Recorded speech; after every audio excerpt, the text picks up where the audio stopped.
buenas tardes, tengan todos nuestros seguidores de Brecha y Brechando con Antonio Quevedo Zunzunagua. La verdad que me da mucho gusto estar aquí lunes, miércoles y viernes, 6:30, 7 de la noche. Y más gusto me da poder presentar a un distinguido invitado, a un maestro, un académico, un escritor de varios libros, un maestro investigador, pero sobre todo un orgulloso hombre de esa zona que se llama Arroyo de Muchos Cerros, Badiraguato, una linda región. Y él es nuestro gran amigo Óscar Lara. Bienvenido, Óscar.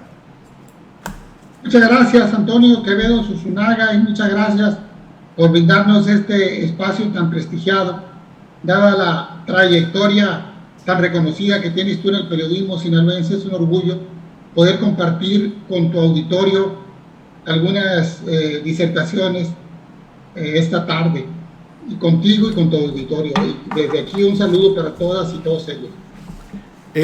Óscar, la verdad es que vienes de una hermosísima tierra, una tierra que describió con una profundidad extraordinaria un gran badiraguatense, don Héctor R. Olea, que seguramente no solamente los badiraguatenses están orgullosos de él, sino todos los sinaloenses y hasta los veracruzanos, amigo.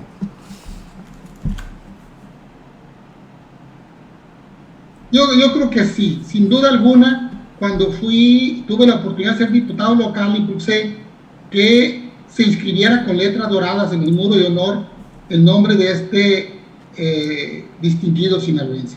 La verdad es que ha sido, es y seguirá siendo un historiador de referencia para los estudiosos, para los académicos y para los investigadores sinaloenses. Creo que está junto con junto con don Eustaquio Buelna, junto con Nakayama, Heredia, y yo creo que está entre esos tres de los mejores historiadores sinaloenses, además con una prosa finísima, y tuvo un gran amor por su tierra. Incluso yo tuve la oportunidad de tener un gran trato con él, y me dijo en una ocasión: ¿qué puedo hacer por mi tierra? Don Héctor, por lo que sabe usted hacer mejor, escribir. Y escribió un libro, lo mejor que se ha escrito sobre Badiraguato, que se llama Badiraguato, visión panorámica de su historia. Y ahí pues nos relata la riqueza, las fortalezas y los aportes históricos que Badiraguato ha aportado a Sinaloa y a México. Entonces, efectivamente, comparto contigo, Antonio Quevedo Zunzunagua, la estatura intelectual del escritor Héctor R. Olea, orgullosamente badiraguatense.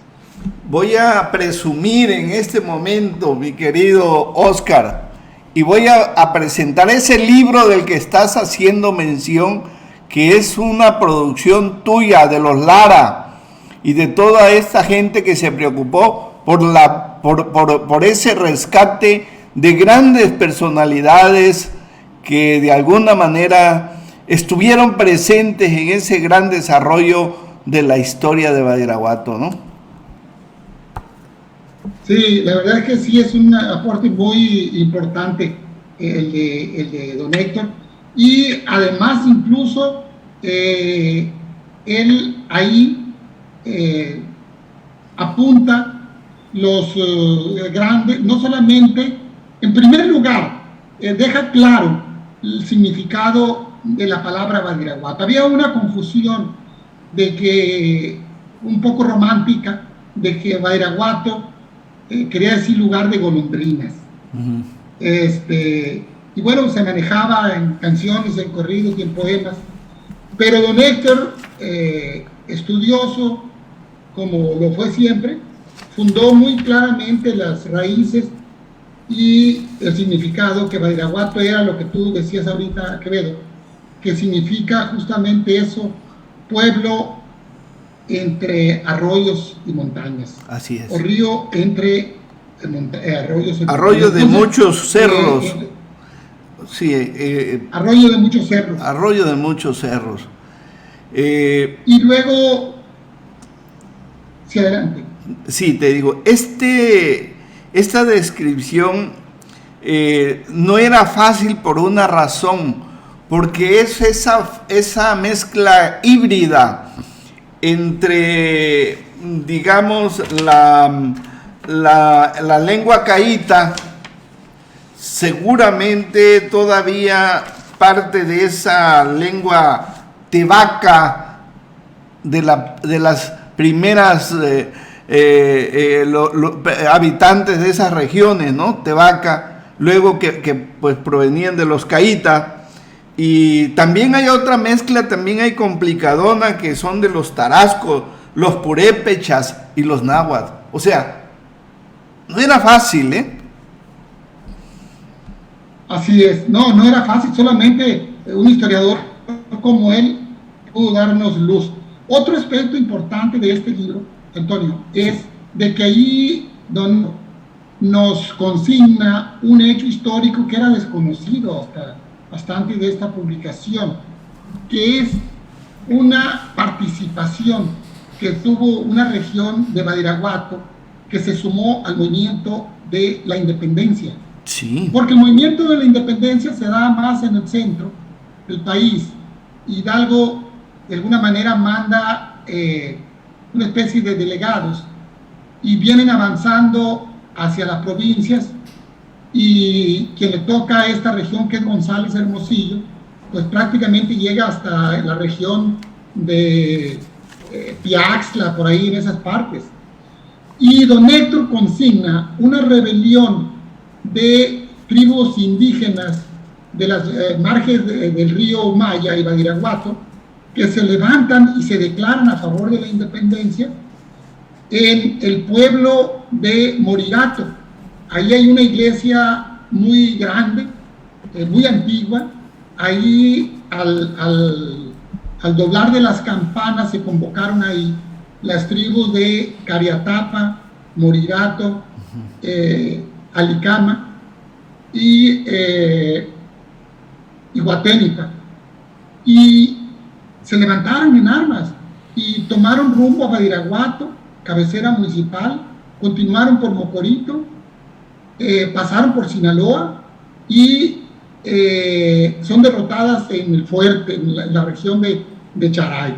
Un indio gobernador de esas tribus, Apolonio García, fue el que convocó y logró este levantamiento. Entonces es importante también conocer un antecedente histórico como este, que en verdad era desconocido y que don Héctor lo funda muy bien con testimonios y documentos.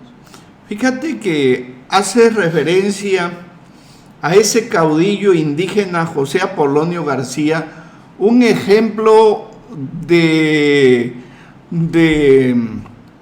digamos, de valor, de valentía, pero también de entrega por la tierra, ¿no?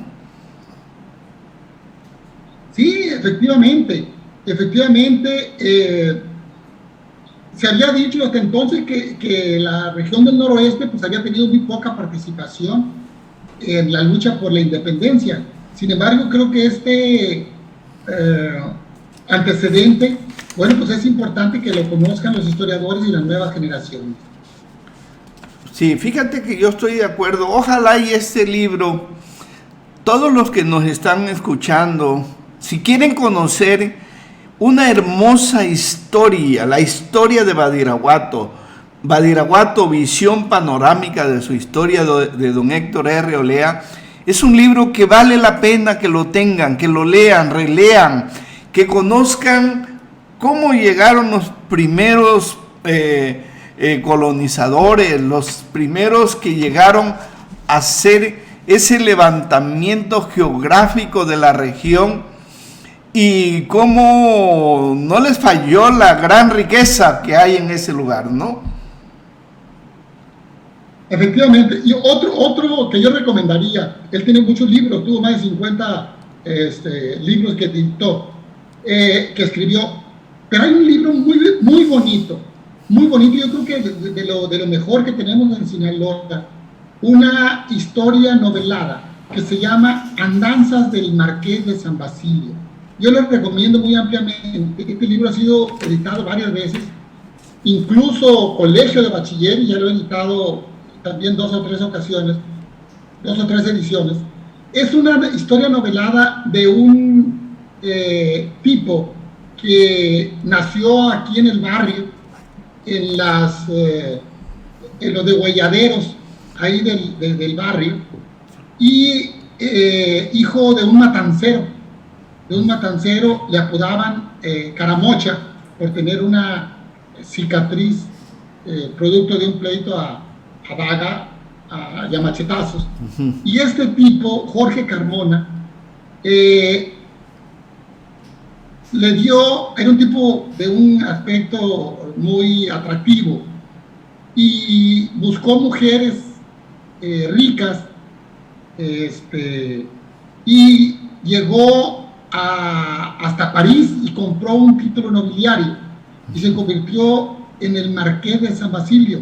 Pero toda la historia es muy atractiva, muy bonita. Ojalá y lo puedan compartir, porque es uno de los mejores libros y una de las mejores historias noveladas de un suceso y de un personaje de aquí de la región y particularmente de Culiacán.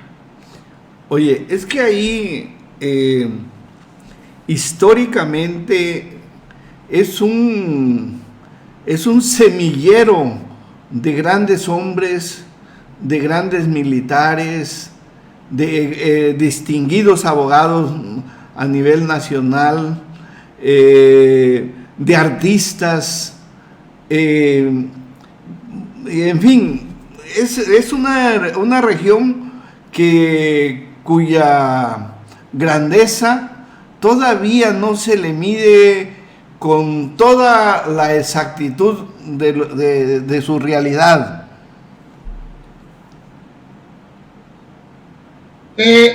Toño, Badiraguato, ahorita que estamos en eso, efectivamente, hoy se dice y se pregunta, oye, ¿por qué los grandes capos son de Badiraguato?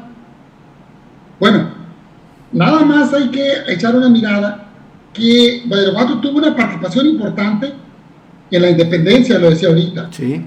Lo tuvo en la Reforma, lo tuvo en la Revolución, como el pueblo que dio más oficiales con grado en la Revolución.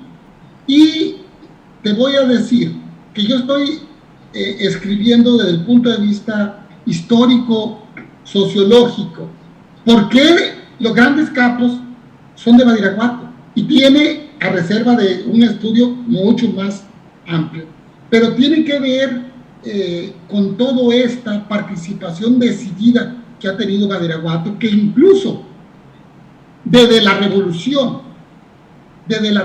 Mexicana, los hombres del Triángulo Dorado tomaron la hegemonía de la región y de parte del control del Estado. Y ahí tenemos, este no era el tema, pero bueno, es parte de la delegación. Ahí tenemos, por ejemplo, que en la revolución Iturbe tenía un regimiento a las órdenes de él, como lo tuvo el Cuerpo, los Dorados, lo tuvo Villa o los Plateados de Urbina. Él tuvo los Carabineros de Santiago. Y los Carabineros de Santiago influyeron para tener el control, como un grupo de hombres que con Martín Elenes en Santiago, por ejemplo, Pablo Loera en La Tuna, Eligio Samaniego en La Vainilla, los de La Rocha en Copalquín, el Agachado, Juan Banderas del Agachado en Tepuche. ¿Te fijas cómo todo daba vuelta, todo el Triángulo Dorado? Y ellos con Iturbe prácticamente Martínez Lemes fue el jefe de la escolta de Iturbe.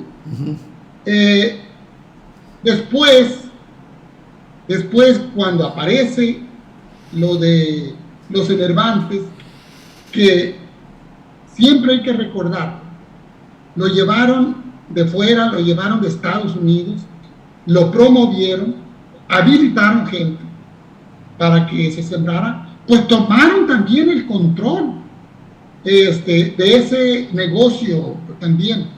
Y desde la revolución para acá, no soltaron prácticamente ese control de esa presencia. Entonces, tiene toda una explicación que yo creo que vale la pena desde el punto de vista sociológico e histórico, tener una explicación del por qué, y no precisamente por qué en esa región y no en otras se han dado este tipo de personajes. Se dieron en la revolución, se dieron en la independencia, se dieron en la reforma y se dieron también en la posrevolución con este fenómeno. Entonces, creo que es interesante abundar y ojalá nos dé tiempo y tengamos las fuentes suficientes para hacer un trabajo que explique mucho todo este fenómeno. Fíjate que ahí de esa zona de la que tú estás hablando, de ese triángulo dorado, en aquel entonces surgió un gran personaje que tú debes tener muy presente, don Diego María Gagiola, gobernador y comandante de la región, que fue un personajazo también en Santiago de los Caballeros, ¿no? Claro. Y fue también un personaje importante, don Eduardo Fernández. Don Eduardo Fernández. El coronel Eduardo Fernández Lerma, que tuvo un hijo también, Eduardo Fernández, que también fue muy conocido. Sí, muy conocido. Y otro que fue Fermín Fernández, que fue presidente municipal. Pero seguimos con ese mismo hilo histórico de mantener una gran presencia en una región importante que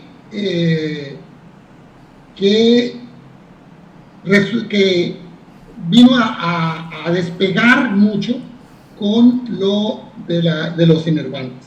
Oye, ahora, ese es un tema, ese es el tema que yo quiero que abordes, y si no nos da tiempo después lo continuaremos, pero a ver hasta dónde llegamos con ese gran potencial que tiene la sierra. Bueno, a ver, Antonio, yo te haré una panorámica así muy general. Creo que el gran problema de fondo que hemos tenido desde las políticas públicas es que de la sierra se tiene una concepción fatalista. No se tiene una concepción como un lugar de oportunidades, como un lugar de potencialidades que pueda hacer también un factor de desarrollo. Por tradición, siempre se veía la sierra como una especie de lugar de castigo. Un maestro que era disidente, pues mándalo a la sierra. Un cura que era disidente en la diócesis, pues se mandaba a la sierra. O sea, un empleado de alguna, mándalo a la sierra. O sea, se veía como un castigo. Se ha visto como un castigo. Bueno, en esas circunstancias, la sierra tuvo un florecimiento que fue con la etapa de la minería, la revolución. Desaparece la Casa de la Moneda, desaparece la minería, allá a principios del siglo XIX, y luego entra en una crisis donde la gente tenía empleo. Y luego en los 40, con la Segunda Guerra Mundial, bueno, ya sabemos todos, aquel pacto Roosevelt, Ávila Camacho, para promover la siembra de los enervantes, y encontraron en las montañas de Badiraguato el clima y la orografía y las cuestiones climáticas más propicias.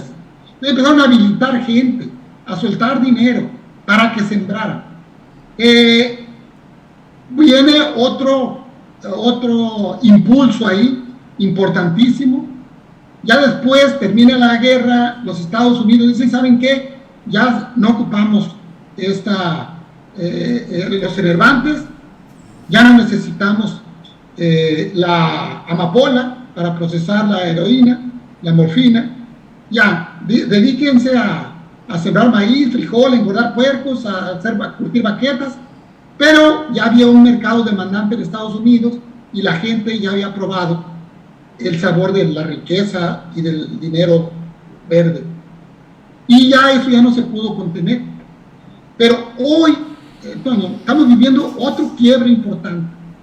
Dos aspectos fundamentales. Uno, la legalización de la siembra de enervantes, sobre todo de marihuana, en Estados Unidos, la legalización. Y dos, la aparición de la deuda de las drogas sintéticas. ¿Qué ha provocado esto? Que el precio de estos enervantes pues ya sea prácticamente incosteable. Entonces la sierra está en el marco de otra crisis. Y las crisis, decía Italo Calvino, la diferencia entre una crisis y un atolladero es que un atolladero no tiene salida, pero una crisis tiene algo promisorio para adelante. Claro. Entonces yo creo que es importante en este momento generar condiciones en la sierra con verdaderos proyectos productivos que tiene potencial para, desde el punto de vista productivo, no desde el punto de vista asistencial, se pueden impulsar. Está la siembra de aguacate, está la siembra de mango, está el aspecto turístico, está el aspecto ganadero bien encauzado, para darle un impulso a la sierra y darle verdaderas alternativas si queremos que la gente tenga un modo lícito y pueda tener un modo de vida y no siga engrosando la fila de la delincuencia y teniendo como rector todos estos proyectos productivos, como eje rector la educación.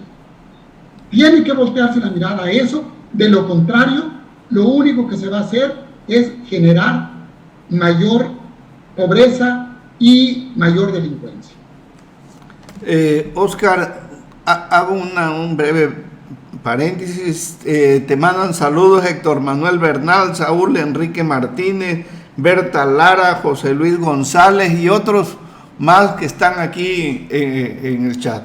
La verdad es que fíjate que en 1977-78 me tocó conocer la sierra de Badiraguato en una gira con el entonces gobernador don Genaro Calderón, Alfonso Genaro Calderón, y fuimos precisamente a recorrer el lomo de la sierra para ver las minas, que era una de las grandes riquezas que tuvo la sierra y que ya no la tiene.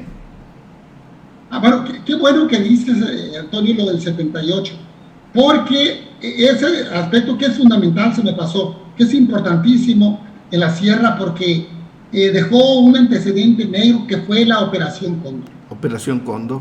La Operación Cóndor, lo que decíamos ahorita, después de que los Estados Unidos la promovieron, la siembra de los enervantes, la llevaron, después querían que la gente se retirara, ellos tenían el mercado, la gente seguía produciendo, e impulsan la Operación Cóndor. Y la Operación Cóndor tuvo decenas de muertos, desaparecidos, y de la manera más vil y de la manera más trágica, porque fue la expresión más viva de la tortura. Y a los años tú dices, ¿de qué sirvió la Operación Cóndor? Comunidades que quedaron solas, gente que dejó luto, dolor y orfandad. Y cuando haces un balance, realmente no combatió nada, porque nunca atacó las causas y nunca llevó alternativas. Entonces, qué bueno que lo comentas, porque creo que es parte complementaria de la tragedia de la sierra sinaloense. Y efectivamente, Calderón tuvo mucho el impulso, algunas regiones, incluso él mismo lo expresaba, impulsó algunos proyectos, pero ha sido una constante del Estado mexicano de no tener políticas de Estado y dejarlo siempre a políticas sexenales. Entonces, al no ver una política de Estado de continuidad, de seguimiento, bueno, pues ahí tenemos los constantes fracasos que se registran. Creo que te saliste un poquito de cuadro, Oscar. Tu imagen no la ahí está. Sí. Oyes, Oscar, esto que estás comentando tiene una trascendencia extraordinaria.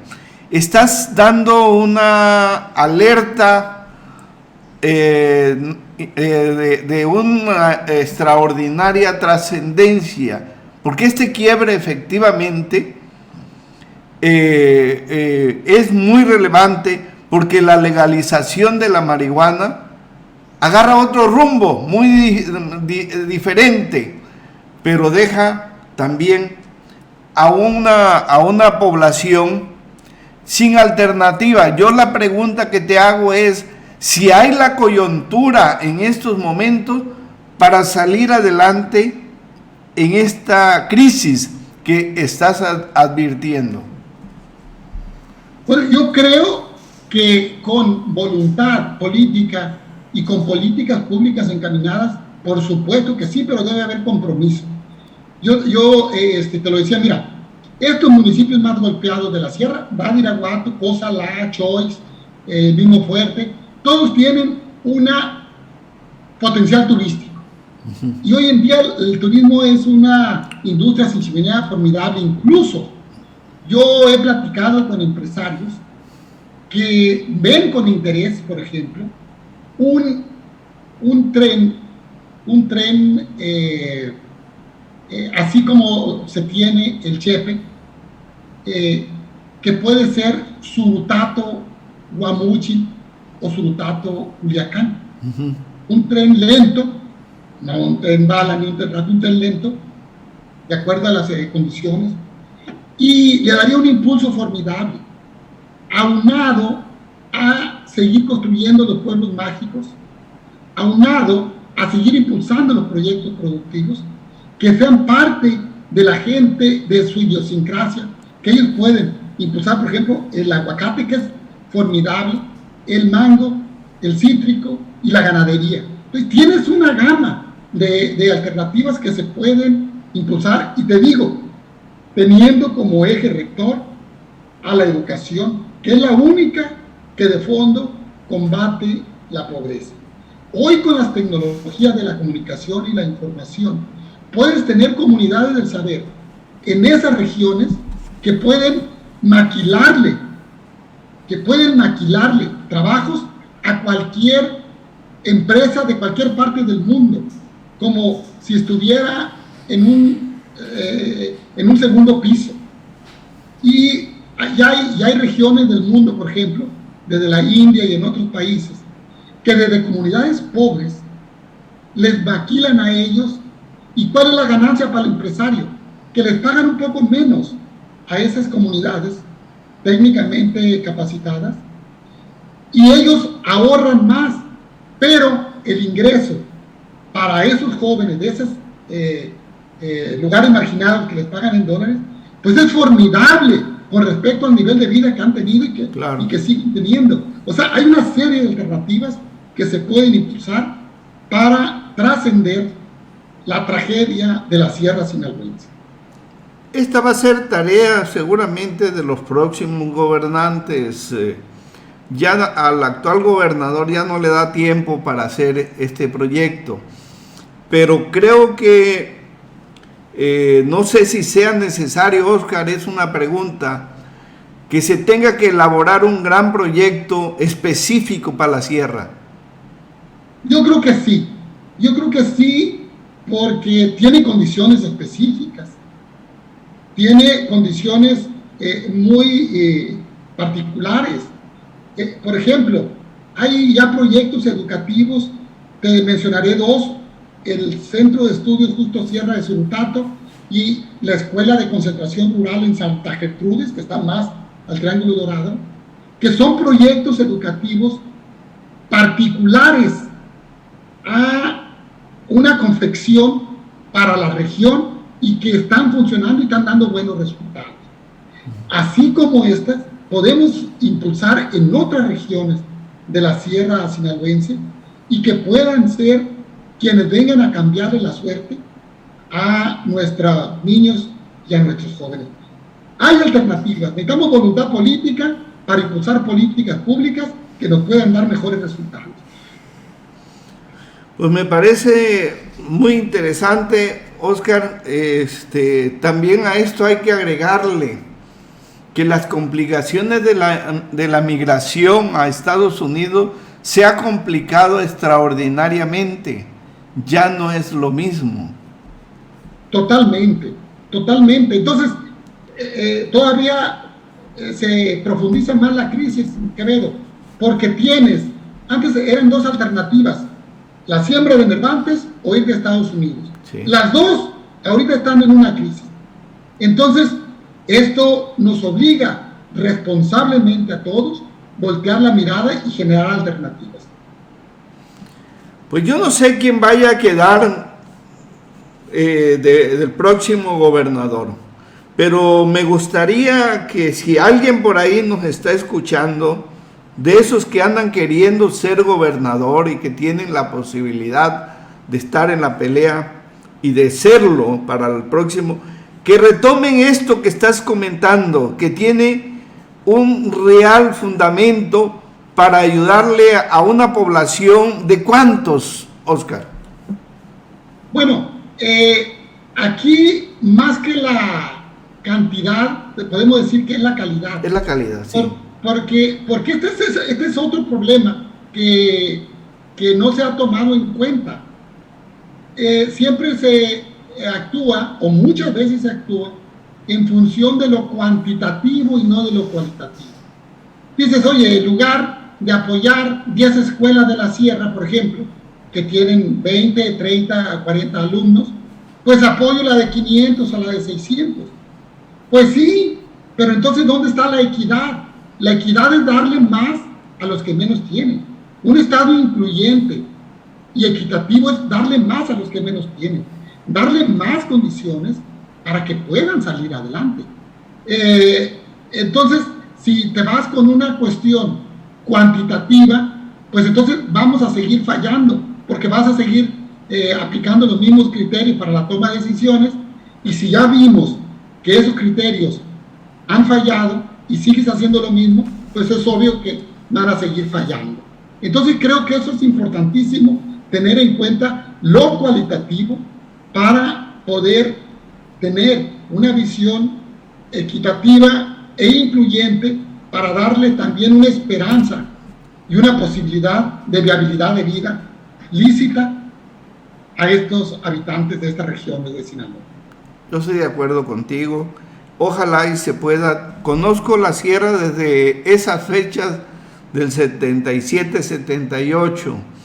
Me tocó estar en la parte alta de la sierra del Fuerte, de Choix, de Mocorito, de Sinaloa de Leiva, de Cozalá, de San Ignacio y de Concordia.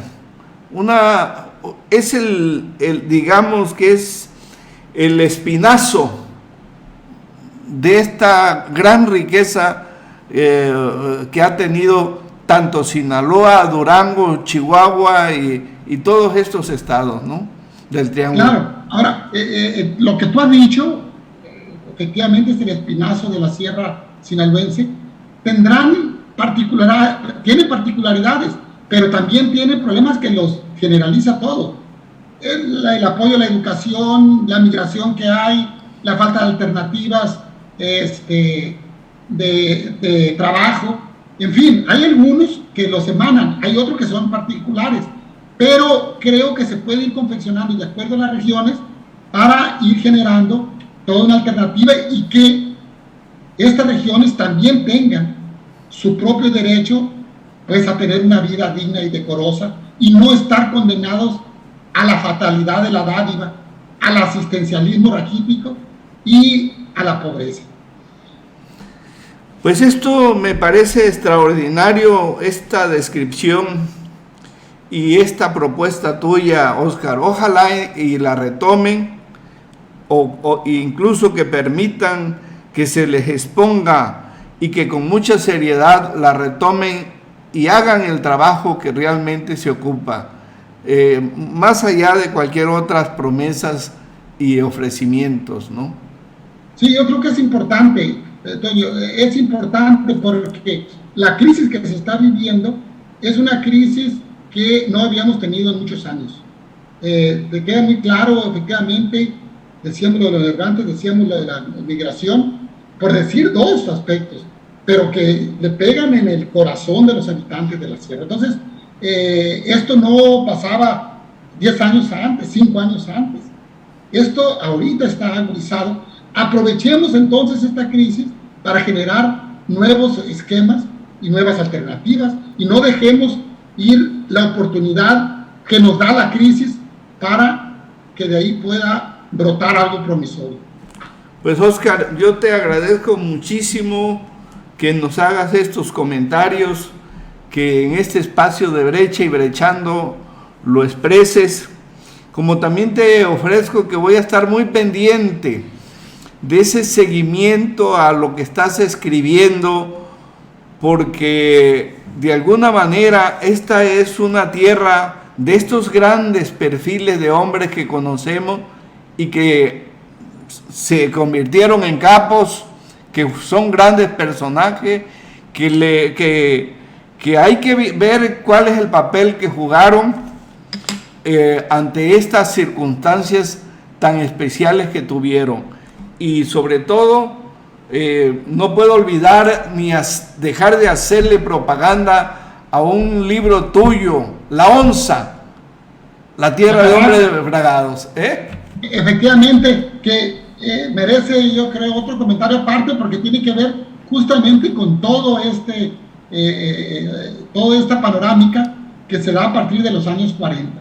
Todo un quiebre que se dio, efectivamente, vendetas políticas, aparición del narcotráfico, corrupción, complicidad, que de alguna manera en el libro La Carraca, que tiene como personaje central a la Onza Leizaola, explica mucho del desarrollo que se dio en la sierra sinaloense y en todo el estado este fenómeno.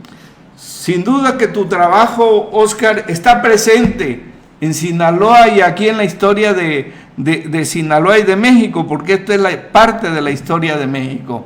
Pues yo te agradezco muchísimo, Óscar, y espero seguirte molestando. Al contrario, mi estimado Antonio, es un placer poder platicar contigo, ya que te decía, eres uno de los periodistas con una gran trayectoria, conoces Sinaloa, conoces sus dolores y conoces también sus anhelos, y creo que compartimos muchas de las preocupaciones. Y muchas gracias por darme la oportunidad de compartir con tu generoso y amable público estas reflexiones. Yo quiero que más adelante hacer otro paréntesis como que sacarte un poquito de tu chamba y poderle dedicar otro espacio a esta zona, a esta sierra que requiere atención. Con mucho gusto, Antonio, a las órdenes como siempre. Gracias, Óscar, hasta pronto. Gracias, estimado Antonio, muchas gracias a tu gentil auditorio.